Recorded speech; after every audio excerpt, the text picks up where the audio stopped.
따라할까요? 풍기도의 영성. 예, 풍 바람 풍자, 기 빌기자, 도 길도자입니다. 그래서 어떤 의미인지는 조금 애매해요. 바람, 기도, 길, 이게 무슨 의미일까? 너무 성격이 급하신 분은 조금 못 참는 분이 있어서 기도에 관한 내용입니다, 이 정도만 천기를 누설하고 거의 기도 말씀 끝날 때 요 풍기도에 대한 설명이 나오면 5분 뒤에 설교가 끝납니다. 예, 여러분 구약 성경은 오경, 역사서, 그 다음에 시가서, 예언서 네 덩어리로 되어 있습니다. 오경은 어떤 책이죠? 창, 출, 래, 민, 신. 좋습니다. 잘 따라왔어요. 역사서, 여호수아? 네, 이럴 줄 알았어요. 사사기? 여기서 무너지면 안 돼요. 룻기, 사무엘 상하, 열왕기 상하, 역대기 상하, 에스라, 느헤미야, 에스더 12권. 오경 5권, 역사서 12권, 더하면 17권. 17권의 오경 역사서는 하나님의 행동이 기록되어 있습니다. 구원 행동. 역사 속에 남겨진 하나님의 구원 행동이 기록되어 있어요. 예언서입니다. 이사야, 예레미야, 애가, 에스겔, 다니엘, 호세아부터 말라기까지 12권, 토탈 17권.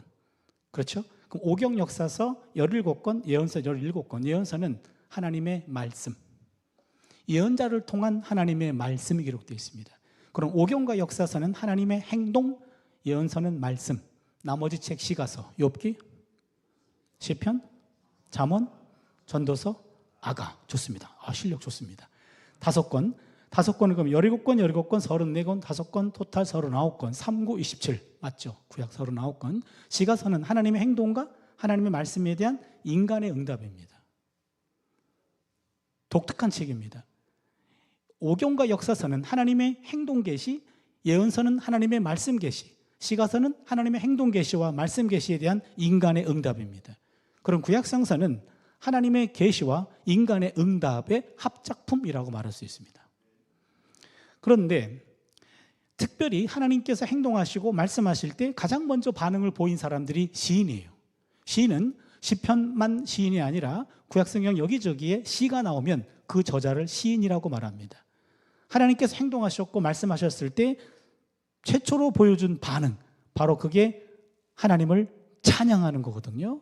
그게 미리암의 찬양이고 구약성경에 나오는 최초의 찬양시입니다. 출애굽기 15장 21절입니다. 미리암이 그들에게 화답하여 이르되 너희는 야훼를 찬송하라. 그는 높고 영화로우시며 말과 끝한 자를 바다에 던지셨음이로다. 성경에 나오는 최초의 찬양시입니다. 이스라엘 백성이 홍해에서 홍해가 갈라지는 걸 집단적으로 경험했어요. 그래서 미리암이 소고를 치면서 야훼를 찬양하라. 그는 높고 영화로우시며 말과 끝한 자를 바다에 던졌음이십니다. 성경에 나오는 최초의 찬양시입니다.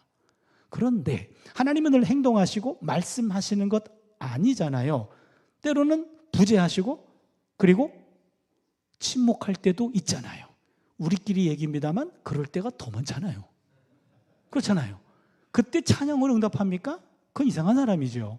그때는 탄원으로 응답합니다. 어느 때까지입니까? 어느 때까지 그 얼굴을 내게서 가리우시겠습니까? 하나님 지금 뭐 하십니까? 그게 탄원시입니다. 가장 유명한 탄원시는 시편 22편 1절입니다. 내 하나님이여 내 하나님이여 어찌 나를 버리셨나이까? 제가 원어로 읽어드릴게요. 엘리 엘리 라마 사박다니. 아까보다 더 많은 분들이 끄덕끄덕 하셨어요. 원어에 강하시군요. 예, 이게 엘리 엘리란 말은 이거 엘리 엘리 라마 사박다니는 예수님께서 십자가상에서 남긴 7마디 말씀 가운데 하나지요. 십자가 고통 중에 있을 때 이 말씀을 읊조렸어요.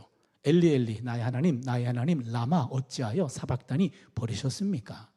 그래서 예수님도 탄원시를 읊조리면서 십자가의 고통을 감내하셨던 것, 바로 22편입니다. 이게 탄원시입니다. 그 다음에 시가서 가운데 가장 대표적인 책이 시편입니다. 시편은 하나님에 대한 시인의 반응을 모은 책입니다. 시인의 가장 대표적인 반응은 두 가지입니다. 하나는 찬양시고 하나는 탄원시입니다. 찬양시는 노래고 탄원시는 기도입니다. 그러기에 시편은 노래책이면서 기도책입니다. 인간이 하나님과 소통할 수 있는 합법적인 통로는 딱 두 가지입니다. 찬송과 기도입니다. 야고보서 5장 13절을 보시면 너희 중에 고난당하는 자가 있느냐? 그는 기도할 것이요. 즐거워하는 자가 있느냐? 그는 찬송할지니라. 어찌 보면 우리네 인생은요 둘로 나눌 수 있어요. 고난당하는 것, 그 다음에 즐거워하는 것. 고난당할 때는요, 기도하고 즐거워할 때는 찬송하라 얘기죠. 그러니까 두 가지가 하나님과 인간이 소통할 수 있는 합법적인 통로는 두 가지입니다. 그러니까 우리가 이 땅에 살면서 반드시 배워야 될 것, 기도와 찬송이죠. 아까 13편, 아까 집사님 잘 읽어주셨는데 대표적인 탄원시입니다. 탄원시는 고통당하고 있을 때, 어려움 중에 있을 때, 앞이 보이지 않을 때 그때 보인 시인의 반응입니다. 그때 여러분 탄원시는 5가지 요소가 있는데 요거 잘 기억하세요. 오늘 이거 얻어가세요. 5가지입니다. 첫 번째, 하나님을 부릅니다.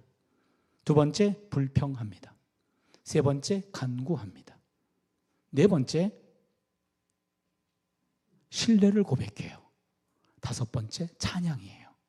5가지입니다. 첫 번째 뭐라고요? 하나님 부름. 두 번째, 불평. 세 번째, 간구. 네 번째, 신뢰. 5번째, 찬양입니다. 예, 쉽게 얘기해 볼게요. 하나님, 나 죽을 것 같아요. 불평이죠. 살려주세요. 간구죠. 그리 하실 거죠? 신뢰를 고백했습니다. 할렐루야. 이렇게 끝납니다. 요 5가지 요소가 중요하고 순서대로 중요합니다. 예를 들어 볼게요. 여러분 종이 성경 가지고 오셨나요? 시편 13편 다시 한번 보세요. 여러분 종이 성경 1절 보시면 야훼여 1번. 이게 하나님 부른 겁니다. 야훼여 하나님 불렀고 1절과 2절입니다. 어느 때까지니까 나를 영원히 잊으시나이까? 주의 얼굴을 나에게서 어느 때까지 숨기시겠나이까? 나의 영혼이 번민하고 종일토록 마음에 근심하기를 어느 때까지 하며 내 원수가 나를 치며 자랑하기를 어느 때까지 하리이까? 뭐에 해당할까요? 불평입니다. 좋습니다. 3절과 4절입니다. 야훼니 하나님이여 나를 생각과 응답하시고 나의 눈을 밝히소서. 두렵건대 내가 사망의 잠을 잘까 하오며 두렵건대 나의 원수가 이르기를 내가 그를 이겼다 할까 하오며 내가 흔들릴 때 나의 대적들이 기뻐할까 하나이다. 뭘까요? 간구. 좋아요. 5절입니다. 나는 오직 주의 사랑을 의지하여 싸우니 나의 마음은 주의 구원을 기뻐하리이다. 뭐죠? 신뢰. 6절 내가 야훼를 찬송하리니 이는 주께서 내게 은덕을 베푸심이로다. 뭐죠? 찬양이에요. 여러분 13편 요 순서대로 기록해 주세요. 요 순서대로 나와 있는 시편은 13편밖에 없습니다. 13편은 탄원시의 교과서입니다. 여러분 머리를 믿지 마시고 성경 기록해 주세요. 그래서 하나님 부르고 불평하고 간구하고 신뢰를 고백하고 찬양으로 끝나는 거죠. 여러분들 가운데 기도 많이 하시는 분들이요, 곰곰이 생각해 보세요. 아, 나도 이런 순서대로 기도하고 있었네.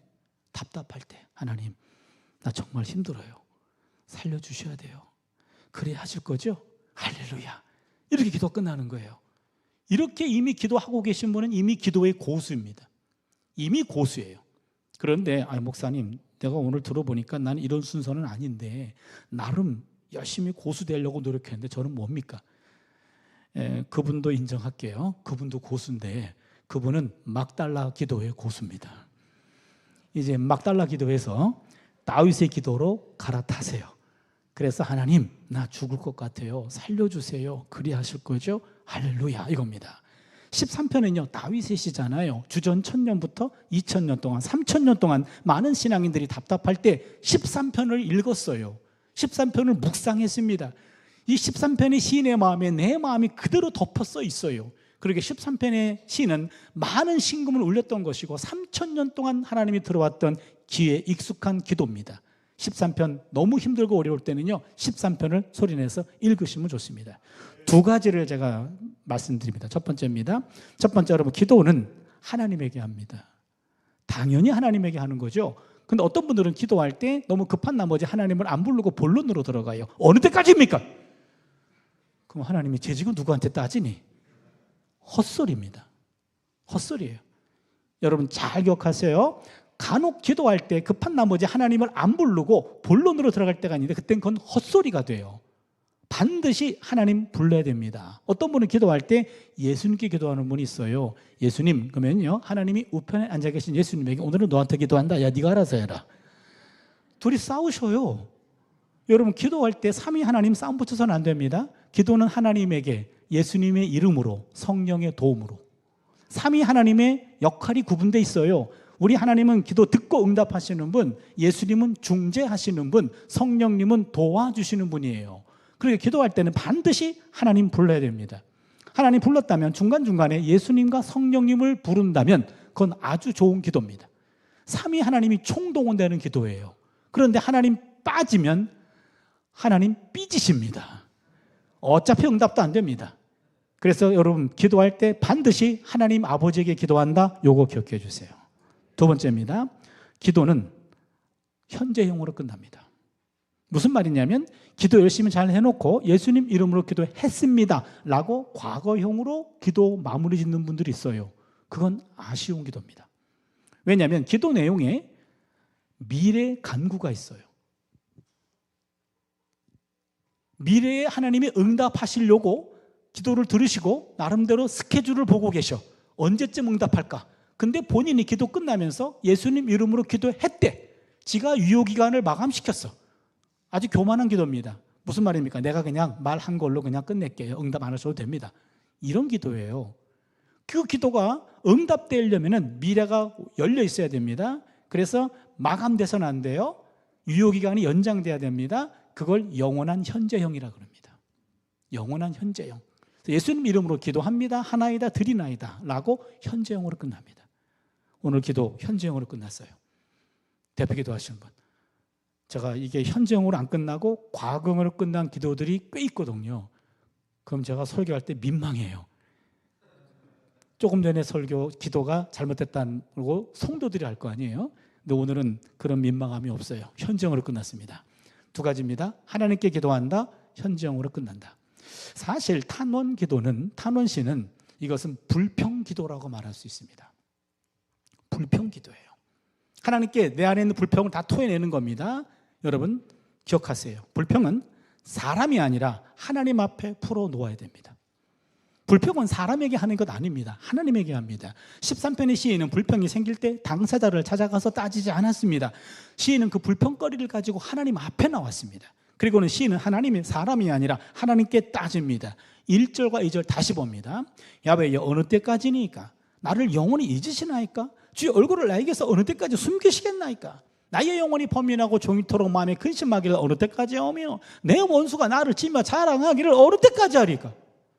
여러분 여기서 내 원수가 나를 치며 자랑하기를 어느 때까지 하리까?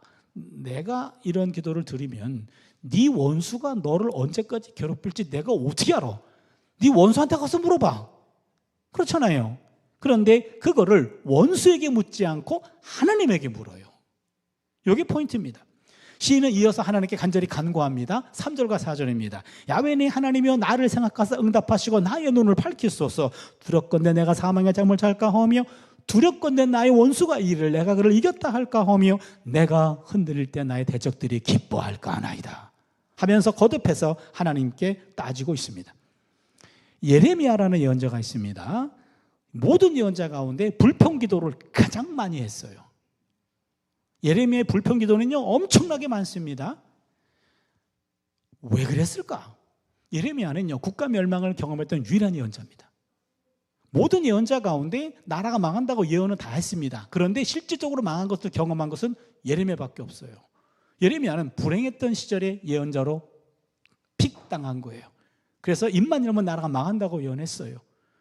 근데 실제로 망했어요. 그리고 본인도 포로로 끌려가다가 나중에 풀려나게 돼요. 예레미야는 왜 하나님의 불평기도를 많이 했을까? 여러분 예레미야 결혼했나요? 안 했나요? 남의 일이라고 쉽게 얘기하시나요?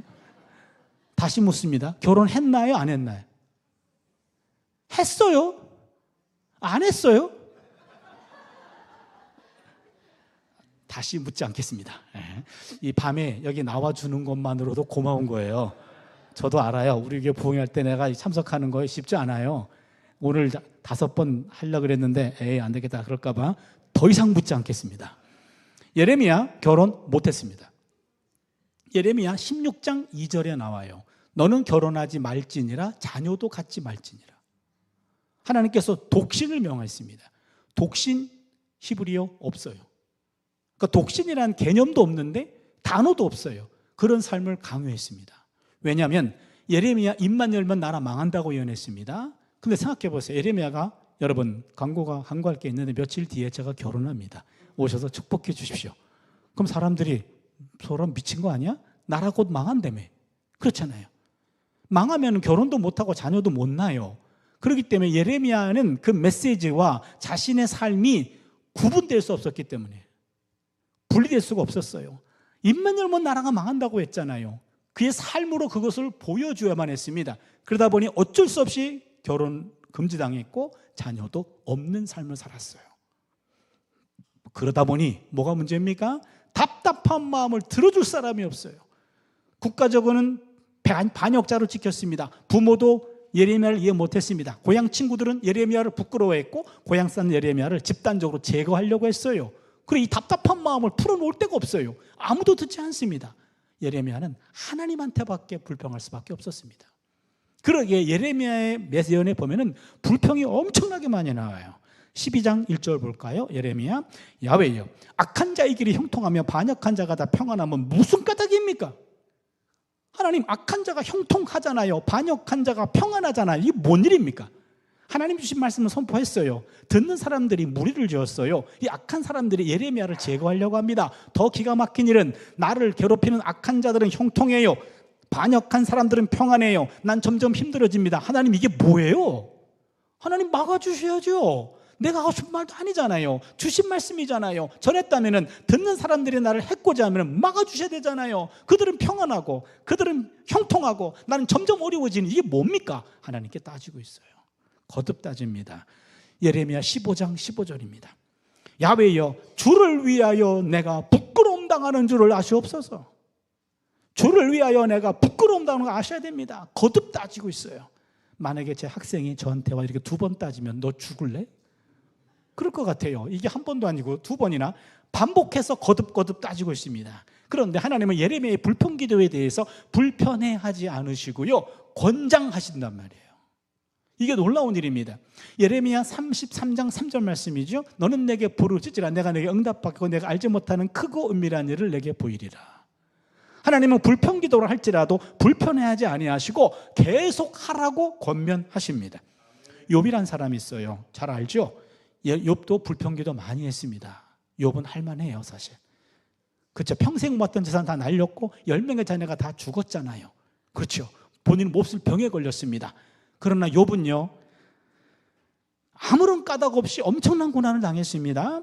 그런데 이 고난과 무관해 보이지 않는 하나님에 대해서 참을 수 없는 분노와 원망을 느꼈습니다. 그만큼 절망했습니다. 그럼에도 불구하고 하나님을 만나고자 하는 마음에서 자유로울 수가 없어요. 인간들의 지혜를 가지고 문제가 해결되지 않아요. 하늘의 지혜를 만나야 되는데, 하나님 만나야 되는데, 하나님 지금 내가 당하는 고난에 대해 최소한 알고 허락하신 건 아닙니까? 하나님에 대한 어떤 원망과 불평이 가득 찼어요. 이거를 누르지 않습니다. 하나님께 불평을 토해냅니다. 욥기 19장 6절입니다. 하나님이 나를 억울하게 하시고 자기 그물로 나를 애워사신 줄을 알아야 할지니라. 하나님이 나를 억울하게 하셨잖아요. 당신 그물로 나를 애워사신 줄을 알아야 합니다. 하나님께 과감히 불평합니다. 욥기 19장 21절입니다. 하나님의 손이 나를 치셨구나. 결국 하나님의 손이 사탄의 손을 빌려서 나를 치신 것 아닙니까? 거듭 하나님께 불평합니다. 그런데 말이에요, 욥을 치신 분도 하나님이시지만 욥을 싸매어 주신 분도 하나님이시잖아요. 욥기 19장 25절입니다. 내가 알기에 나의 대속자가 살아계시니 마침내 그가 땅 위에 서실 것이라. 나의 대속자예요. 하나님이십니다. 치신 분도 하나님이시지만 나를 싸매어 주실 분도 하나님이시라고요. 결국에 사람 찾아가서 따질 것이 아니라 하나님께 따지는 거죠. 하나님께 따질 때 하나님은 그것을 따지는 불평거리로만 듣는 것이 아니라 기도로 들으셨단 말씀이에요. 하박국이라는 예언자도 마찬가지입니다. 하박국 1장 2절입니다. 야훼여 내가 부르짖어도 주께서 듣지 아니하시니 어느 때까지니까? 하박국은 일성이 하나님께 불평하는 거였어요. 그렇다면 구약성경에 나오는 신앙의 거장들 13편에 다윗도 그랬죠. 예레미야도 그랬죠. 욥도 그랬죠. 하박국도 그랬죠. 하나같이 불평을 사람들에게 쏟아붓지 않았고 하나님께 토해냈습니다. 불평은 사람에게 하는 것 아닙니다. 불평은 하나님에게 합니다. 불평과 불만이 사람을 향하면 분자가 돼요. 불평 분자, 불만 분자가 됩니다. 그러나 똑같은 불평과 불만을 하나님에게 하면 그것은 기도가 됩니다. 제가 어느 교회에서 이 말씀을 전했어요. 그랬는데 원래 계획에도 없던 한 장로님이 은혜를 너무 많이 받으셨어. 그래서 장로님이 오늘 너무 은혜 받았다고 강사 접대를 하고 싶대요. 그래가지고 제가 또 밥 얻어먹는 건 좋아하거든요. 그래서 시간 내가지고 만났어요. 그리고 이제 권사님과 같이 나오셨어요. 장로님 하시는 말씀이, 목사님, 내가 60평생 난 한 번도 하나님께 불평을 해본 적이 없다고, 하면은 안 되는 줄 알았다고. 그래서 평생 불평 못했는데 불평을 허락받아가지고 얼마나 자유로워졌는지 모르겠다고. 자기는 해방됐대요.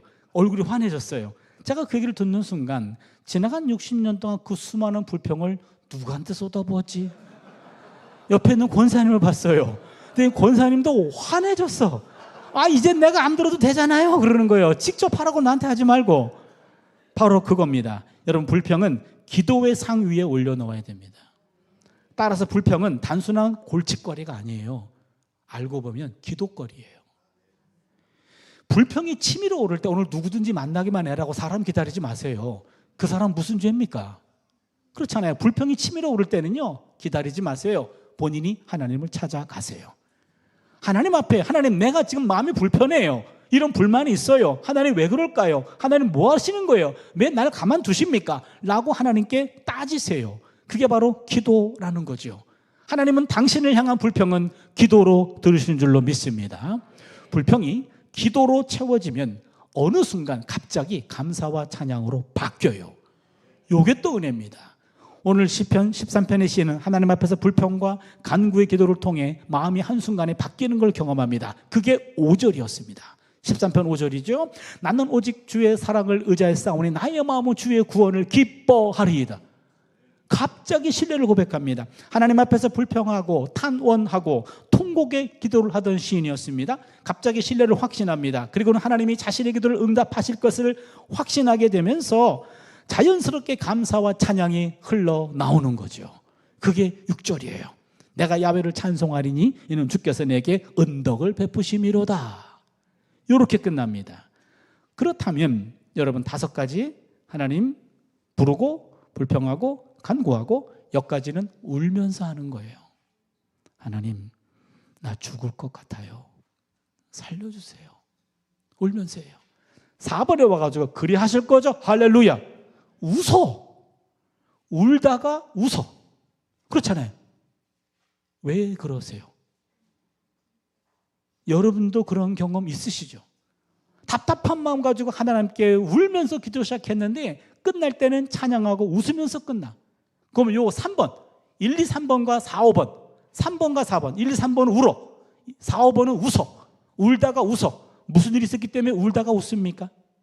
요 현상을 우리 구약학에서는 이렇게 표현합니다. 개인 탄원시에 나타난 분위기 급변의 동인에 관한 연구. 표현이 고급지죠? 그렇죠? 그게 박사 논문 제목입니다. 개인 탄원시에 나타난 분위기 급변, 3번과 4번 사이에 분위기가 급변됐어요. 동인, 무슨 원인이 있었는가? 이 원인을 찾아낼 때마다 시편 박사 배출. 여러분 지금 듣는 태도가 박사급. 그래서 최근에 나온 이론입니다. 지금까지 여러분 들어본 적도 없고 앞으로 들을 일도 없어요. 오늘 잘 오셨습니다. 이 이론을 제가 소개할 겁니다. 오늘 잘 들으시고 아무한테도 말해주지 마세요. 여러분만 알고 계세요. 3가지 이론입니다. 첫 번째, 미래 구원 사건의 선취 이론. 미래 구원 사건의 선취 이론. 무슨 말이냐면, 불평 중에 하나님께 기도하면 어느 순간 내가 갖고 있는 문제가 해결될 것이다 라는 확신을 갖게 됩니다. 인간적 불평이 기도를 통하면 하나님의 영으로 세례를 받아요. 어느 순간 불평이 사라지고 그 자리에 감사로 채워집니다. 사실 불평은 환경에서 나오는 것이 아니에요. 불평은 마음에서 나옵니다. 기도도 마음에서 나옵니다. 그렇다면 기도하면 환경보다 마음을 먼저 변화시킵니다. 아직은 응답되지 않았습니다. 그러나 아직 응답되지 않은 거고, 아직 현재화되지 않은 거고, 이미 기도자의 마음속에는 응답됐다라는 확신을 갖게 되는 거죠.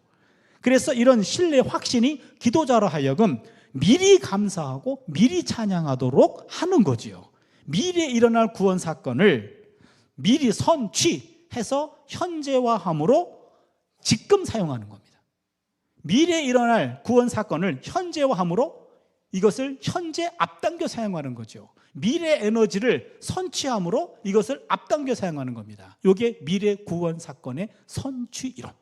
시편 많이 나옵니다. 아직 응답되지 않았어요. 그러나 기도자의 마음은 이미 응답의 확신이 있어가지고 응답됐다라고 찬양하면서 그리고 신뢰를 고백하며 끝나는 시가 많이 나옵니다. 두 번째입니다. 과거 구원 사건의 회상이론. 과거 구원 사건의 회상이론. 불평 중에 하나님께 기도하면 기도 중에 과거에도 비슷한 문제가 있었는데 하나님이 해결해 주셨어. 이것이 생각이 나는 거예요. 엄청난 은혜를 받았어요. 문제가 해결됐습니다. 근데 시간이 지나가면서 점점 잊혀졌어. 새로운 문제가 생겼어요. 기도 생활이 게을렀어. 근데 문제 때문에 다시 기도 생활을 시작합니다. 기도하다 보니까 아니 더 큰 문제가 있었는데 하나님이 해결해 주셨던 것이 이것이 생각이 나요. 그러면 이 문제도 해결이 되겠네.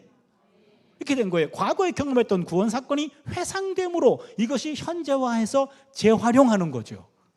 이런 현상도 많이 나타납니다. 물론 이런 신앙을 우린 곰탕신앙이라고 그래요. 한번 경험했던 거를 계속 울고먹는 거죠. 그러나 없는 것보단 나아요. 없는 것보단 나아요. 그 과거에 내가 어려움에 있을 때 응답하신 하나님, 역사하신 하나님, 그 하나님이 기억되는 순간 과거의 하나님과 오늘의 하나님은 동일한 하나님이시기 때문에 이 문제도 해결이 되겠네. 나는 확신 속에서 기도가 바뀌는 겁니다. 과거 구원 사건의 회상 이론이에요. 마지막 세 번째는요, 현재의 분산된 에너지 결집 이론. 현재의 분산된 에너지 결집 이론. 무슨 얘기냐면 갑자기 감당하기 어려운 문제가 발생하면 인생이 올스톱합니다. 문제에 온통 신경을 빼앗깁니다. 문제만 생각합니다. 그러다 보면 문제는 실체보다 더 커 보이고 자신은 작아 보입니다. 문제 앞에 선 사람들은요, 무기력해집니다. 무능해집니다. 이때 하나님께 기도하면 내면에 자리 잡고 있었던 기본적인 에너지가 문제 때문에 흩어졌는데 이 기본적인 에너지가 다시 모아져요. 분산된 에너지가 결집되면서 문제는 실체의 크기로 작아지고 자신의 내면이 확장됩니다. 내면이 강해집니다. 내면이 당당해집니다. 감당할 수 있는 힘이 내면에서 솟구친다고요. 기도는 현재 분산된 내면의 에너지를 결집시켜서 웬만한 문제는 해결할 수 있도록 감당케 해주는 거죠. 그러면 기도는 삼중 에너지를 끌어올 수 있습니다. 미래에 일어날 구원 사건을 선취함으로 앞당겨 사용할 수 있고, 과거에 경험했던 구원 사건을 회상함으로 현재화해서 재활용할 수 있고, 흩어진 에너지를 결집시키는 것이 이게 기도예요. 그게 기도는 우리 인생에 필요한 모든 에너지, 미래 에너지, 과거 에너지, 현재 에너지를 모아주는 것이 바로 기도입니다. 예수님께서 기도로 귀신 들린 아이를 고치셨습니다. 이때 제자들도 흉내를 냈는데 못 고쳤습니다. 제자들이 예수님께 불평합니다. 마가복음 9장 28절입니다. 우리는 어찌하여 능히 그 귀신을 쫓아내지 못하였나이까? 지금 제자가 따지는 거예요. 하나님, 예수님, 왜 우리는 못 쫓아냅니까? 우리한테 안 가르친 것 있습니까? 라고 따진 거예요. 그때 예수님께서 이렇게 말씀하십니다. 마가복음 9장 29절입니다. 기도 외에 다른 곳으로는 이런 종류가 나갈 수 없느니라. 안 가르친 것이 아니고 너희들이 못 배웠어. 여러분, 저는 이 대목이 가슴 뼈 아프게 다가와요. 여러분, 기도하라는 말 많이 들었어요. 그렇잖아요. 알아요.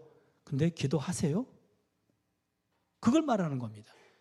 제자들에게 기도 외에 이런 능력이 나갈 수 없어 라고 말하는 것은 내가 안 가르친 것 아니야. 너희들이 못 배웠어. 너희들이 행동으로 옮기지 않았어. 이 얘기죠. 누가복음 22장 39절에 보면 예수께서 나가사 습관을 따라 감람산에 가셨다. 여기서요, 습관이라는 단어가 확 들어왔어요. 습관을 따라서 감람산에 가셨어요. 무슨 일이냐면 41절을 보시면 무릎을 꿇고 기도하여. 무슨 얘기입니까? 예수님께서는요, 습관을 따라 감람산에서 기도하셨어요. 제자들이 이 점을 놓친 겁니다. 어두운 밤 시간에 갑자기 보이지 않은 예수님, 기도하러 가신 것이었고, 이른 새벽에 보이지 않았어요. 기도하러 가신 예수님은 제자들은 놓친 겁니다. 바로 이 대목입니다. 바로 기도, 이 부분을 제자들이 놓쳤어요. 저는 가끔 그런 기도를 시작을 했어요. 시편 150편 맨 마지막이 호흡 있는 자마다 하나님을 찬양할지어다 할렐루야, 저로 끝나거든요. 호흡 있는 자마다 하나님을 찬양하라. 하나님, 나의 마지막 호흡 언제일지는 모르지만 하나님이 주신 그 호흡을 걷어갈 순간이 반드시 올 거예요. 그 마지막 호흡을 걷어가는 순간 마지막 호흡이 하나님을 찬양하거나 기도하게 하여 주시옵소서. 그러려면 내 몸이 기도를 기억해야 돼요. 여러분, 몸 기도라는 말 들어보셨나요? 몸이 기도를 기억해야 돼요. 그 순간은 의식과 무의식을 넘나들 겁니다. 그렇다면 의식이 무의식을 컨트롤할 수 없어요. 평생 내가 목사로 살았는데 마지막 모습은 좀 은혜스럽게 가야지 라고 하면서 의도적으로 기도하고 찬양하고 안 돼요. 이미 의식은 떨어졌어. 무의식 속에서 내 몸이 가장 많이 하던 행동을 할 겁니다. 그때 여러분 욕 많이 하신 분은요, 마지막 욕하고 돌아가실 거예요. 그래서 평소 내 몸이 기억하는 것, 그게 바로 몸 기도. 내 몸이 기억하는 겁니다. 내 몸에 새겨진 기도, 그게 몸 기도예요. 이 몸 기도가 중요합니다. 몸 기도는요, 반복돼야지만 몸이 기억합니다. 반복돼야 돼요. 저희 집에 그 딸이 둘이 있어서요, 어렸을 때부터 맨날 제가 힘자랑을 했어요. 매달려. 그러면은 둘이 딱 매달려요. 그리고 똑 떨어지면서 살아있네 그래요. 근육이 살아있다 이 말입니다. 근데 한 5, 6년 전인데 매달려. 그랬더니 둘이 딱 매달렸어요. 그랬더니 떨어지더니 아빠, 그 많던 근육 다 어디 갔어? 갑자기 두 녀석이 슬퍼해요. 그리고 동시에 하는 말이, 그럼 이제 가는 거야? 뭐야? 그랬더니 만져봤더니 뼈하고 살밖에 없어요. 그래가지고 두 녀석이 너무 슬퍼하길래 이러면 안 되겠다 해가지고 아내를 꼬드겨가지고 둘 다 피트니스를 끊었어요. 그리고 PT를 붙였어요. 우리가 애들을 슬프게 할 수는 없다. 그래가지고 비싼 돈 내고 PT 받으면서 한 몇 달을 이 짓을 했는데 밤마다 너무 한심했어요. 이게 뭐예요? 비싼 돈 내고 이게 뭐 하는 짓입니까? 그런데 한 석 달, 넉 달, 지금 그 이후로부터 한 5, 6년 계속 하고 있거든요. 올라와. 그때 딱 만지더니 살아있네 라고 갔어요. 근력이 생겨요. 반복된 행동은 근육을 만들게 되어 있습니다. 여러분, 근육이 기억하는 딱 그만큼이 내 신앙이에요. 몸의 기억은 머리 기억보다 더 오래 갑니다. 내가 알고 느끼는 정도가 아니라 내 몸의 수준, 즉 내 몸의 근육이 기억하는 딱 그 수준이 바로 그게 내 신앙입니다. 지식과 감정은 내 신앙 아니에요. 몸에 새겨진 내 신앙, 그게 바로 몸 기도, 몸이 기억을 해야 돼요. 매일매일 새벽 기도하면서 열심히 기도하는 권사님들 꽤 많으셔요. 그럼 제가 가끔 권사님들한테, 권사님 뭐 이렇게 열심히 기도하세요? 그러면은 대부분 권사님들이, 목사님 나 맨날 똑같은 기도해 그러셔요. 그럼 제가 그럽니다. 권사님, 기도가 매일매일 똑같아야지 매일매일 바뀌면 하나님도 헷갈릴 거라고. 그런 권사님들은요, 기도하면은요 그냥 입이 기도하는 게 아니라 몸이 기도해요. 그냥 줄줄줄 나와요. 본인이 뭔 말하는지도 모를 정도로 말이 빨라. 그건 늘 하던 기도이기 때문에 그래요. 그게 몸 기도입니다. 그게 몸 기도예요. 그래서 기도하면은 그냥 쭉 나오는 게 있어야 돼요. 내 몸이 기억하는 거예요. 머리 기억보다 입보다 그게 없어요. 그게 무의식 속에 떨어져도 내 몸이 기억해서 하나님께 마지막으로 보일 반응이 바로 호흡이 기도로 사용될 겁니다. 그렇다면 여러분 도전하고 싶어요. 이제부터 하나님 품에 안기는 순간까지 프랙티스 기도하는 훈련 우리가 해야 돼요. 저는 이제 곧 올해가 이제 대학 교수 은퇴를 해요. 65세에 은퇴를 하는데요.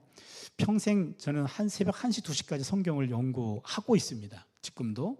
그래서 1시 반쯤이 계시가 잘 임해요. 계시가. 밤새도록 성경을 연구하는데 잘 안 풀려요. 어떤 안 풀리면, 내가 못 풀면 대한민국 아무도 못 풀어. 그런 본문이 있어요. 뭐 예레미야 같은 거 제가 전공이니까 시편도 마찬가지고. 그러면은요, 이건 내가 못 들으면 아무도 못 들은다. 대한민국에 어느 누구도. 그 이미 영어, 독일어, 불어, 헬러, 라틴어 다 봤어. 안 풀려요. 그때는 기도할 수밖에 없어요. 하나님 이게 뭡니까? 단어 하나라도 생각나게 해주십시오. 라고 전정 끙끙 앓다 보면 번뜩하고 떠오를 때가 있어요. 그게 1시 반쯤이야.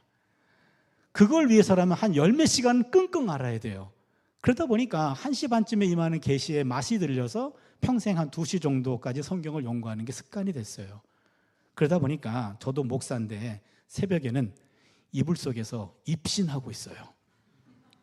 새벽기도 못 나가요. 그러니까 우리 친구 목사들은 하나같이 매일 새벽기도 하거든요. 그러니까 내가 얄미운 모양이에요. 같은 목사인데 우린 새벽마다 기도하는데 너는 새벽마다 자빠져 잠만 자니? 너는 언제 기도해? 그래요. 그럼 제가 그럽니다. 야, 기도는 영혼의 호흡이잖아. 영혼의 호흡을 넌 시간 정해놓고 새벽에만 하니? 나는 24시간 호흡한다. 그 호흡이 기도라고 한다면 나는 24시간 기도한다고 해도 틀린 말은 아니겠지. 근데 이렇게 말하는 사람 치고 기도하는 사람 못 봤어요. 제가 좀 그랬습니다. 몇 년 전부터는 고민에 빠져가지고 과연 기도, 이게 기도가 뭘까? 그래서 학자니까 구약의 기도라는 과목을 박사과정에 개설했어요. 한 학기. 전 세계 구약학자 가운데 기도에 관한 관심 가진 사람 책을 찾아봤더니 한 5명밖에 없어요. 제가 이 연구에 뛰어들어갔어요. 세계 넘버 5 안에 들어가는 순간이에요. 스위스의 어떤 학자가 구약의 중보기도라는 제목으로 박사 논문을 썼어요. 출판했습니다. 한 800페이지쯤 돼요. 영어로 나왔어요.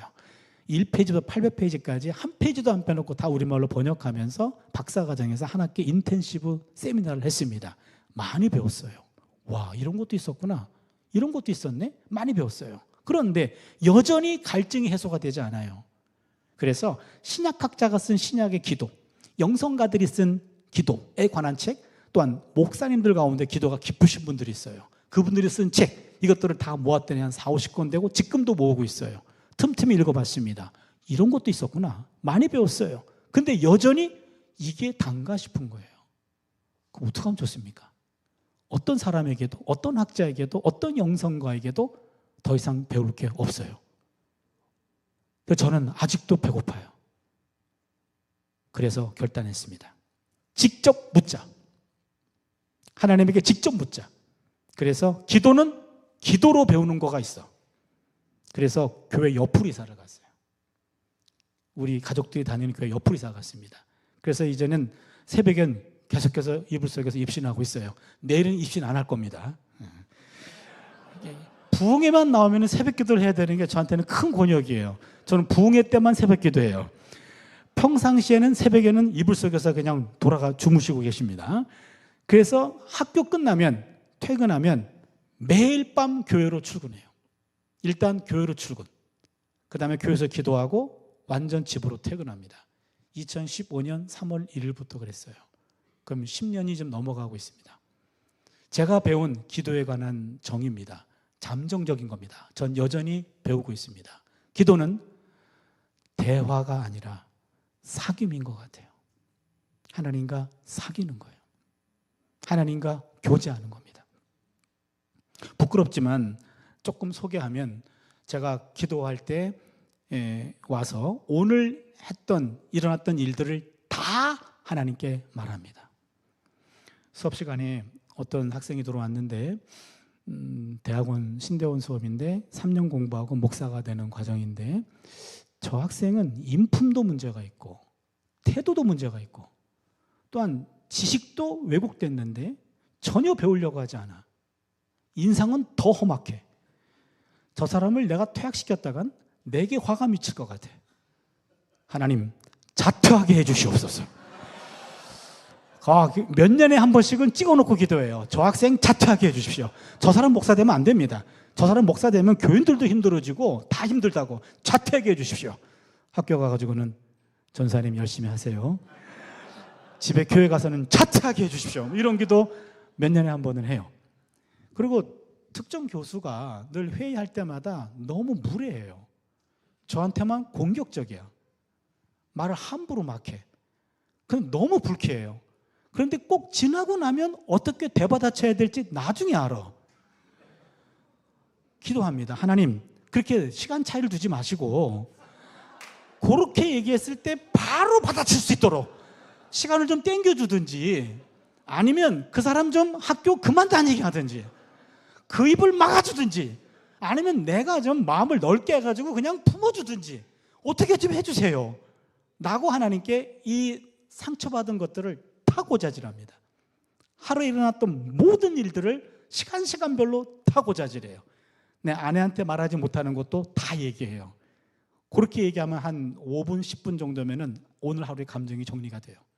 그리고 내일 일들을 보고하죠. 또 수업이 있고 회의가 있고 뭐 누구 만나야 되고 보고해요.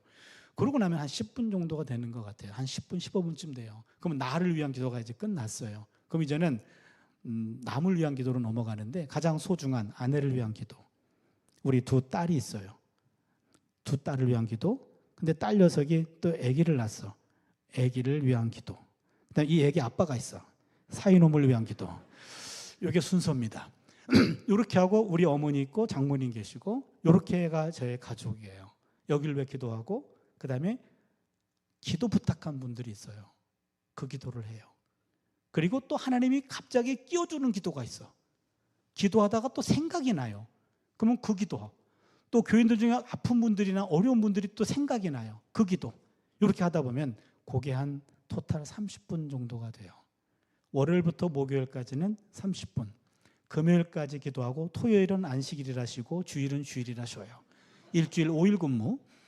금요일은 시간이 좀 돼요. 1시간 정도 할 수 있어요. 그래서 금요일 날은 학생들 이름을 다 불러가면서 기도해요. 그다음에 우리 동생들 뭐 남편도 있고 그다음에 우리 처제들 남편도 있고 사촌들도 있고 확대해가지고 글쎄요 한 40, 50명, 50명 이름 불러가면서 기도할 수 있어요. 그러면은 그게 1시간 이렇게 됩니다. 그러면서 늘 하나님과 내가 교제하는 것 같아요. 어느 날은 몸살이 났어요. 그래서 조퇴합니다. 그리고 빨리 약 먹고 쉬어야 돼요. 땀은 뻘뻘 흘려요. 근데 하나님이 기다리실 것 같아. 그래서 어차피 교회 옆이니까 그냥 교회 와요. 그리고 우리 교회도 4줄이에요. 4줄인데 바로 2줄입니다. 여기서 두 번째 줄. 맨 뒷좌석은 우리 담임 목사님, 사모님이 꼭 거기서 기도하시더라고요. 남의 나발에는 침범하지 않기로 했어요. 그 앞쪽 자리가 제 자리입니다. 맨 뒤에서 앞쪽 자리, 그게 내 자리예요. 거기에 앉아서만 기도합니다. 거기에 앉았어요. 그리고 오늘은 이렇게 기도합니다. 하나님, 오늘은 내가 와주신 것만으로도 감사하세요. 내가 지금 올 몸이 아닌 거 알죠? 그러니까 오늘은 나 한마디도 못합니다. 그동안 나한테 한마디도 안 하셨죠? 오늘은 당신이 말하세요 라고 가만히 있습니다. 그럼 하나님 어떻게 하신 줄 아세요? 하나님 여전히 가만히 계셔요. 내가 만난 하나님은 과묵하신 하나님이야. 한 번도 내가 알아들을 만한 말로 나한테 말하신 적이 없어요. 제가 하나님이 하실 만한 언어 많이 알아요. 히브리어, 아람어, 헬라어, 라틴어, 독일어, 영어, 한국어 요 7개 국어는 한 단어만 말해도 내가 다 알아들을 수 있습니다.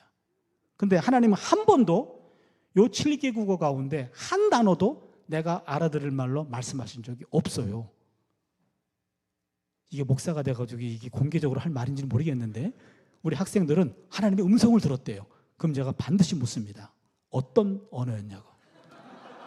언어를 얘기하라고. 한국말이야? 영어야? 독어야? 헬라어야? 라틴어야? 히브리어야? 아람어야? 반드시 물어봅니다. 그러면은 글쎄요 생각은 안 나는데 분명히 들었대. 그러면은 제가 존중합니다. 뭐 들었다니까 내가 못 들은 거지 그 사람 들을 수 있잖아요. 제가 얘기합니다. 숙제를 준다.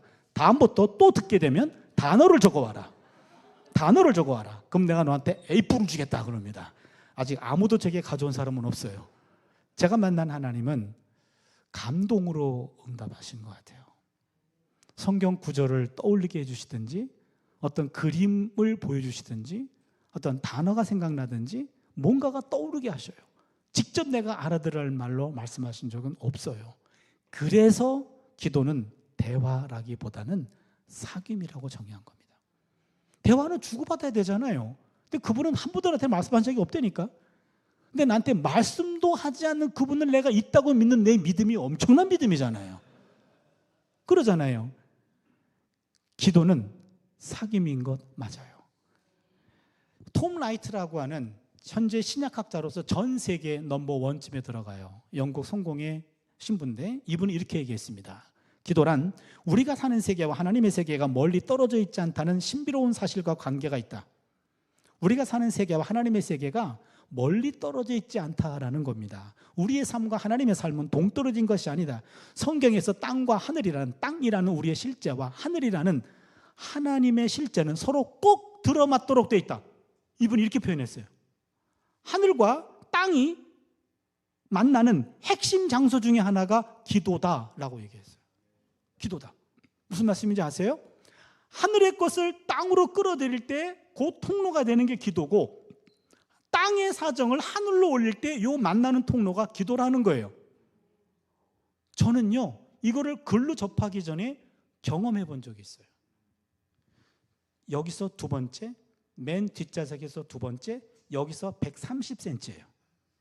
제가 앉은 자리가. 어느 여름이었어요. 몇 번 움직였더니 내 궁둥이 자국이 느껴졌어요. 접속이 됐어. 몸이 전율을 느꼈어요. 내 몸이 내 자리, 그것을 기억하는 거고, 교회 한 그 좌석에, 우리 이런 방석이에요. 이런 자리인데 거기에 내 궁둥이 자국이 새겨진 거예요. 그것을 내 몸이 느꼈어요. 아하, 접속이 되는 겁니다. 접속되는 순간 하늘과 땅이 만난다라는 것을 저는 몸으로 경험해 본 거죠. 여러분에게 도전하고 싶어요. 교회 와서 보니까 여기 주변 환경은 너무 다른 것 같아요. 여기 강남인 것 같아요. 그러면 여러분이 어느 자리는 아무개 장로님이, 아무개 권사님이 늘 앉아서 기도하던 곳이야. 남이 기억하는 자리도 있지만 내 몸이 기억하는 기도 자리. 하루에 5분이라도 도장 찍는 마음으로 거기에 도장 찍게 하기 위해서라도 기도의 흔적, 내 몸에 몸 기도를 만들어가는, 몸의 근력을 만들어 나가는 여러분 될 수 있길 바라요. 저도 평생 할 겁니다. 하나님 부르시는 순간까지 기도의 자리 지킬 거예요. 그리고 그 자리에 병이 나고 힘들어도 그냥 앉았다가 도장 찍고 올 거예요. 그런 한이 있더라도, 그냥 앉아있다가 오는 한이 있더라도 내 자리를 지킨다. 내 근육이, 내 몸이 기도를 기억하는 몸 만드는 것, 우리의 숙제입니다. 이제 풍기도 얘기하고 말씀을 마치겠습니다. 류호준 교수님의 일상을 걷는 영성이라는 책에 나오는 내용인데, 영국 BBC 공영방송 특집 다큐멘터리입니다. 일본 홋카이도 삿포로 지방에 조그만 크리스찬 고등학교가 있었습니다. 일본 홋카이도, 이거는 일본은 감자같이 생겨가지고 맨 오른쪽 위가 홋카이도, 여기 주 도심이 삿포로죠. 이 삿포로 산간 지역에 크리스찬 고등학교가 있습니다. 그 고등학교의 교훈은 하나님 사랑, 이웃 사랑입니다. 거기에 서예를 가르치는 여자 선생님이 계셨어요. 학생들에게 붓글씨를 가르쳐 주는데, 그 사람은 선생님은 붓글씨만 가르쳐 주는 것이 아니라 학생들을 따뜻하게 품어주시는 분이었어요. 그런데 시험에 실패해서 어깨를 쭉 늘어뜨린 남학생들이 많아져요. 좀 경제적으로 낙후된 지역에서 그런지 모르지만 대학 입학에 많이 실패해요. 그러면 어깨를 쓰다듬어 주기도 하고, 가정 형편이 어려워서 울음을 터뜨리는 여학생들은 안아주기도 하는 가슴 따뜻한 여자 선생님이었어요. 많은 세월이 지났습니다. 은퇴하셨습니다. 은퇴하고 난 다음에 또 많은 세월이 지났어요. 어느 추운 초봄, 마을 사람들은 그 선생님을 위해서 조촐한 잔치를 준비했습니다. 선생님의 100세 생일 잔치입니다. 옛날에 졸업한 늙은 제자부터 최근 졸업한 젊은 제자까지 다 모였어요. 많은 제자들이 모여가지고 풍금을 쳤습니다. 풍금을 치면서 생신 축하 노래를 불렀고, 제자들 도움받아 100개 촛불을 다 껐어요. 처음부터 모든 장면을 이렇게 필름에 담고 있었던 영국 BBC 기자가 촛불을 끄는 순간 마이크를 갖다 댑니다. 선생님, 지나간 100년의 세월, 참으로 지나긴 세월인데, 지나간 100년의 세월을 글씨로 남기면 어떻게 남길 수 있습니까? 먹을 갈았어요. 그리고 물끄러미 창문을 바라보더니 갑자기 붓을 들었고 먹을 묻혔고 3글자를 남겼어요.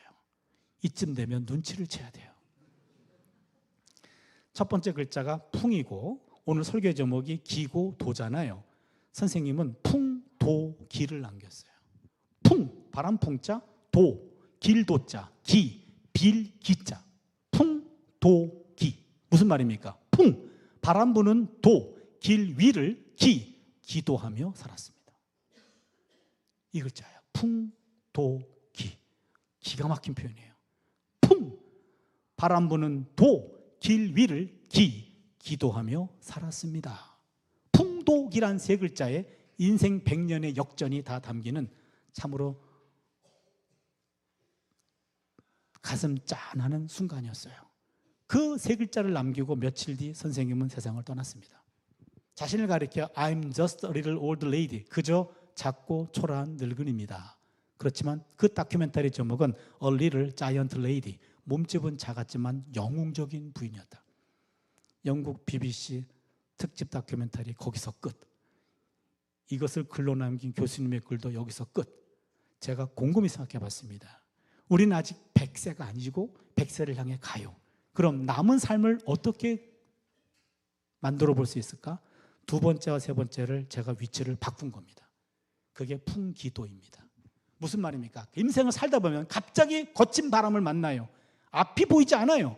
그때 기도하면 보이지 않는 길이 보이는 거죠. 이게 풍기도입니다. 여러분, 바람 없는 인생 없습니다. 직장 바람 불어요. 사업 바람 불어요. 인간관계도 바람이 불어요. 가정에도 바람이 있더라고요. 부부관계에도 바람이 불어요. 자녀 바람이 있어요. 건강 바람이 있어요. 물질 바람이 있어요. 바람 없는 인생 한 사람도 없어요. 바람 없는 곳도 한 군데도 없어요. 정말 없나요? 한 군데 있긴 있어요. 무덤 가시면 바람 한 점 없습니다. 살아있기 때문에 바람이 있는 거예요. 그러면 우린 바람과 더불어 살아야 됩니다. 그러나 거친 바람이 불어서 갑자기 앞이 보이지 않아요. 그때 기도하시면 안 보이는 길도 보이게 될 줄로 믿습니다. 갑자기 바람이 불어가지고 길이 막혀버려요. 그때 기도하시면 막힌 길도 뚫릴 줄로 믿습니다. 갑자기 바람이 불어가지고 길이 없어져요. 그때 기도하시면 없는 길도 생기게 될 줄로 믿습니다. 여러분, 기도하세요. 풍기도, 기도는 길을 만듭니다. 우리가 이번에 시인의 영성 시편의 기도라는 제목 가지고 말씀을 나눌 텐데요. 여러분, 몇 개월 지나면 다 잊어버려요. 그러나 풍기도만 기억해 주세요. 풍기도, 바람 불 때 기도하면 길이 생긴다더라. 중요한 건 내 몸을 기도하는 몸으로 만드는 겁니다. 요 기도하는 몸, 이 몸 기도, 요거 기억하세요. practice. 여러분, 몸의 근력, 기도의 근력도 만드셔서 여러분, 단단한 기도의 몸으로 여러분이 만들어질 수 있다면 어떤 바람이 불어와도 잠잠게 될 줄로 믿습니다. 58분 설교했습니다. 우리 함께 찬양 한번 올리겠습니다. 하나님의 사랑을 사모하는 자, 하나님의 평안을 바라보는 자, 너의 모든 것 창조하신 우리 주님이 너를 얼마나 사랑하시는지 같이 찬양 좀 해주세요. 하나님 사랑의 눈으로 너를 어느 때나 바라보시고 하나님 인자한 귀로서 언제나 너에게 기울이시니 어두움에 밝은 빛을 비춰주시고 너의 작은 신음에도 응답하시니 너는 어느 곳에 있든지 주를 향하고 주만 바라볼지라.